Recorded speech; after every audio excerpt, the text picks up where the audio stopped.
এক পরিবারের চোখের মণি অন্য পরিবারের বিষ হয়ে যাওয়ার প্রক্রিয়াকেই বিয়ে বলে। কি শুনে অবাক হচ্ছেন তো? কিন্তু এটাই বাস্তব সত্য। বিয়ের আগে যে মেয়েটা বাবা কি পরই থাকে, সেই মেয়েটাই কিন্তু বিয়ের পর অন্য পরিবারে যেয়ে সবার চোখের বালি হয়ে যায়।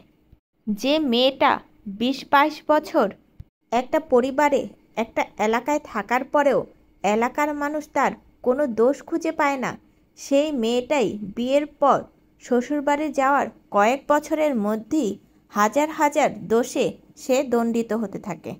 সে মেয়েটা হয়তো জানতই না তার যে এত দোষ আছে। বিয়ে হয়ে যাওয়ার পরই সে জানতে পারল।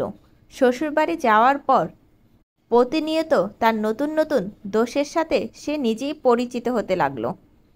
বাবার বাড়িতে যে মেয়েটা সবার আদরে বড় হয়েছে, সেই মেয়েটাই না শ্বশুর বাড়িতে গিয়ে মানিয়ে নেওয়া শিখে গিয়েছে। তাকে প্রতিনিয়ত মেনে চলতে হয় অন্যের দেওয়া উপদেশগুলো। তাকে সবচেয়ে বড় কাজ করতে হয় এটাই যে তাকে সব কিছুর সাথে আস্তে আস্তে মানিয়ে নিতে হয়। সব কিছুর সাথে আস্তে আস্তে মানিয়ে নেওয়া মেয়েটি একদিন ভুলে যায় সে তার বাবার কাছে মায়ের কাছে কতটা আদরের ছিল।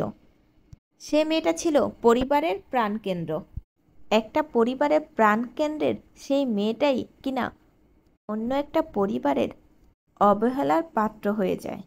যে মেয়েটা কিনা পরিবারের সবার মন রক্ষা করার পরও তার কোনো সুনাম হয় না, বিনিময়ে শুধু সে বদনামের ভাগীদার হয়ে থাকে।